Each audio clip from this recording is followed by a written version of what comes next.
Gift পেয়ে খুব খুশি হলাম জামাত ইসলাম পক্ষ থেকে। এবারে চাউল আছে, পেঁয়াজ আছে, তেল আছে, খেজুর আছে, সিমাই আছে, চিনি আছে, অনেক মানে আলহামদুলিল্লাহ চাইতে আল্লাহ লাখ শুক্রিয়া।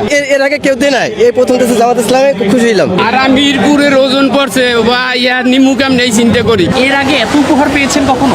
না না না, জামাত ইসলাম ছাড়া আর কেউ করতে পারবে না। আমার জীবনে পাইনি, আমি জামাত করি অনেক আগে থেকেই সাপোর্টার। জামাত থেকে দিয়েছে আর ডক্টর শফিকুল ইসলাম। এর আগে কখনো এত উপহার পেয়েছেন? না না না, এত টাকা পাইনি, আজকের জীবনের প্রথম এটা। কয়দিন চলতে পারবে আপনার পরিবার? প্রায় 1 মাস চলবো। অনেক উপহার দিয়েছে, তা বলার মতন না। এর আগে কি এরকম উপহার পেয়েছিলেন? না, পাই নাই, আমরা কোনোদিনও পাইনি। এইবার আল্লাহর কাছে দোয়া করছি যে আল্লাহ জামাত ইসলাম যদি আসতে পারে তাইলে আমরা পাবো।